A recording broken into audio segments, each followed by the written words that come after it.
Good evening, everybody. This video is, well, it's about the famous Freemason Albert Pike. My original intent for this video was to make a comparison between, or rather not a comparison, but a contrast between Joseph Smith, the prophet of the Church of Jesus Christ of Latter-day Saints, and Albert Pike, the famous and infamous Scottish Rite Freemason. So, put together some notes here in my book. And basically, it's become known, although it wasn't always emphasized in the church history, that Joseph Smith became a Freemason in March of 1842. He was made a Mason on sight by Hiram Jonas, who's a Jewish Grandmaster of the Masonic fraternity. It's also known that other leaders of the church, like many people at that time, happened to be members of that fraternity. What's less well known also is that originally you had to be a Christian to become a Freemason. Eventually they changed it so that as long as you believe in a single God, which means deists and Jews were allowed to become Masons. Eventually that in a weird kind of interpretive way eventually included Hindus as well, because technically all their gods are symbolic of three gods, which are symbolic of one God. It's kind of a weird sort of what's the word I'm trying to think of here? Interesting way of construing their beliefs to make them monotheistic. Anyways, so Joseph became a Mason, okay, 1842 March, and then in June of 1844, so 2 years and a couple months later, he was martyred, possibly by a bunch of other Freemasons who were against the church. There seems to be some interesting history. I think it's in it might be Anthony Ivins' Freemasonry Mormonism. I need to double check that book. I remember reading one version online. I need to see if my physical copy has the same information and kind of go from there. But so don't quote me on that entirely, but the subject interests me. The problem is you have people against the church who are trying to say, oh, Joseph Smith is a Freemason, and then you have what Albert Pike said. So I'm going to get to Albert Pike now. Albert Pike was an interesting fellow. He was born, I think, roughly around the same time as Joseph Smith, early 1800s. Albert Pike joined the Odd Fellows around 1840, and the Freemasons shortly after. Oh, for the record, Joseph Smith was a York Rite Freemason. So, 1859, before we get into that, Albert Pike was self-educated. He was born in Boston, Massachusetts. He was not a Southerner by birth, and he was not a Southerner at the time of death. I believe he died in Washington, D.C., where he was trying to promote the Masonic fraternity. I think he died in the 1880s. I'll have to double check that. But in any case, he was self-educated. He actually became a lawyer. He even wrote a book on how to be a lawyer, basically. Or how to be a better lawyer or something like that. I don't know what the name of the book is called, but it doesn't matter. Just suffice it to say he was a lawyer, and he was a successful one at times. So in 1852, he represented the Creek Nation before the Supreme Court regarding ceded lands, and actually won some reparations for my tribe. In 1854, he did the same for Choctaw and Chickasaw Nation, and he won the cases, and some reparations were given in 1856 and 1857. But he began between 1852 and 1854 on these cases. In 1855, my great-great-grandfather, Joseph M. McKellop, was born, son of James Madison McKellop and Elena McKellop, formerly Elena Marshall. So anyways, in 1858, so after these cases were won, Albert Pike McKellop was born to the same couple. That would be my great-great-grandfather's younger brother, who later on would become an attorney for Creek Nation. Now, I don't know if James Madison McKellop was a Freemason himself. His father was Scottish, and there was a lot of Scots that were Freemasons, a lot of British officers and whatnot too. David McKellop was a Scottish immigrant who fought in the War of 1812 on our side. He was in the Georgia Freeman Squadron Cavalry, and married Chief Benjamin Perryman's daughter, and had James Madison McKellop and all of his siblings. So, anyways, so yeah, back down to Albert Pike McKellop. So he was named after a man who benefited. I mean, I imagine that it's totally possible that James Madison McKellop might have even known Albert Pike. Albert Pike himself was he hung out with Indians. He may have been kind of racist when it came to blacks and Masonry and wanted to keep slavery a thing. But at the same time, he was friends with well-known black people as well. So it wasn't like he was completely, a total piece of garbage. But at the same time, he did have ideas that I disagree with. He was, before he became a Confederate, before he became a Confederate officer, he in 1859 became Sovereign Grand Commander of the Scottish Rite of Masonry. And then in 1861 he became a Confederate Commissioner of Indian Affairs after he became a colonel, I think he was, in the Confederate Army. So it's weird because that was like the only time he was a Southerner, I guess, if you will. He was Confederate, but he wasn't really. He was a Northerner, but he was a Northerner who espoused slavery and other things. He had some weird ideas, and yes, he did. Later on in 1871, he published Morals and Dogma of Freemasonry, where he actually quotes saying, "Yes, Lucifer is God, and Adonai is also God," and it's some weird stuff. He also writes some poetry to Lucifer, I think. There's some things about Albert Pike I don't like. Okay, he definitely was not a Christian by any stretch of the imagination. So, and in 2020, BLM tore down a statue. So, they also tried to tear down the statue of Abraham Lincoln, which is absolutely stupid. And it was a statue paid for by freed black slaves.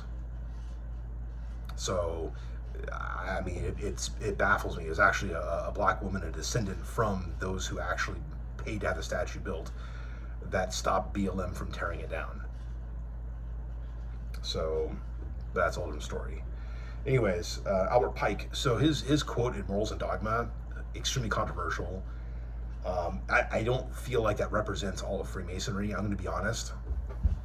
In the early 2000s, I started learning about, you go on the internet, you start studying the church history, and then you have all these anti-Mormons putting together the websites. Okay, you have anti-Mormon videos that pop up, which I never watched, but I don't really feel the need to watch. But you hear the information nonetheless, either on the internet or from friends who happen to go to churches that happen to show these videos. So you basically have to debunk these false ideas from things like the God makers. Like there's some aspects that are correct in it, but like conflated into something else, and there's other stuff which is just like, it's either Mormon folklore misrepresented as doctrine, or it's just BS.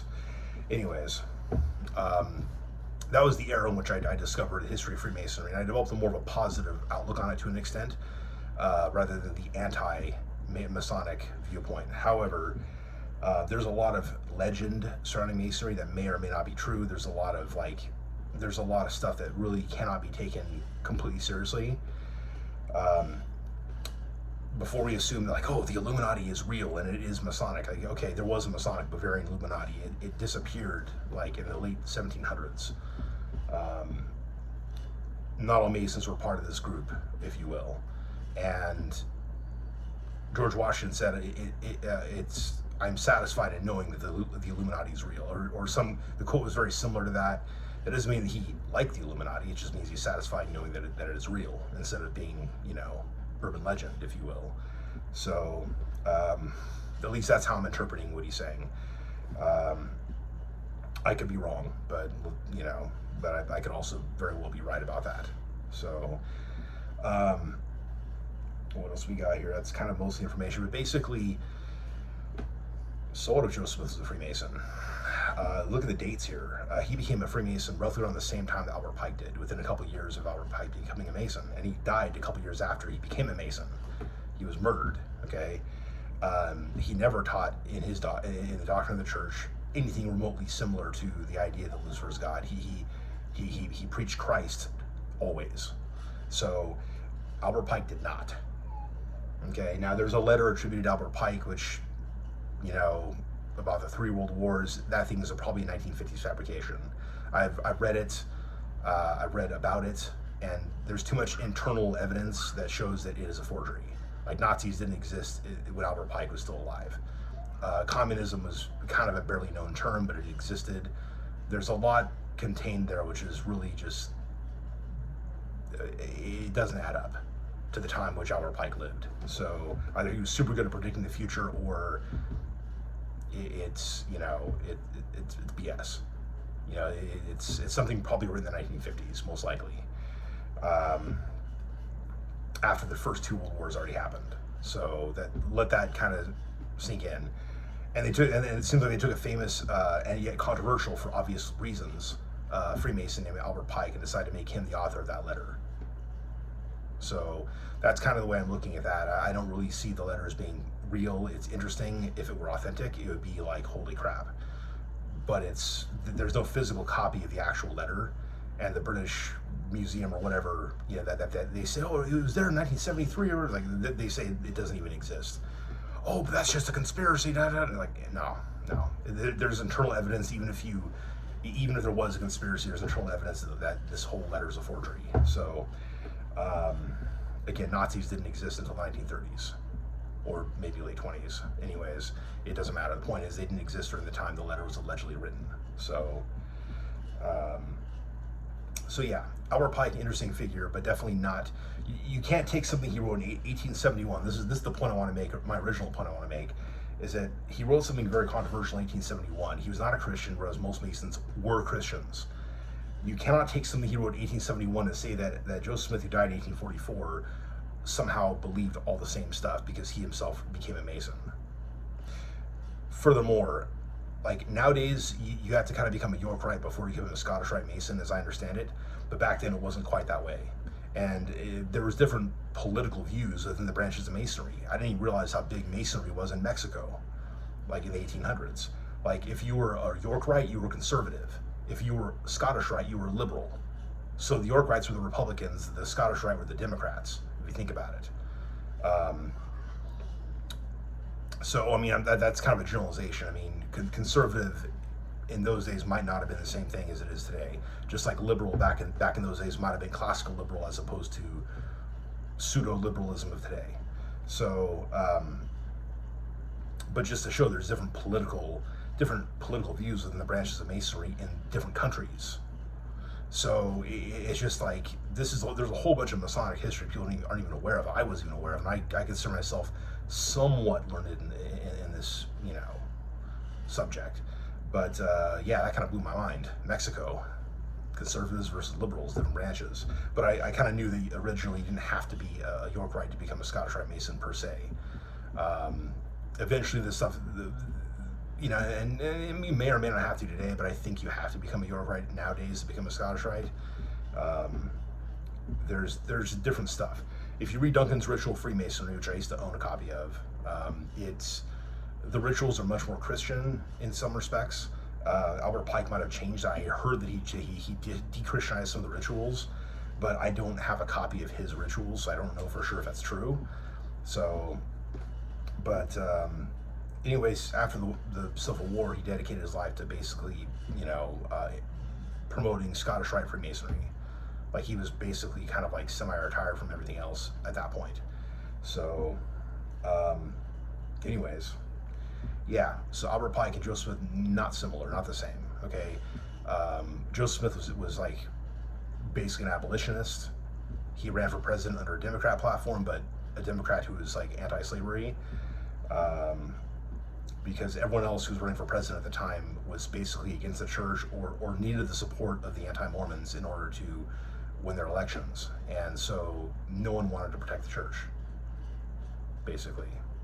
No one wanted to stand for the Constitution and protect a church which is being persecuted by local law and outlaw alike.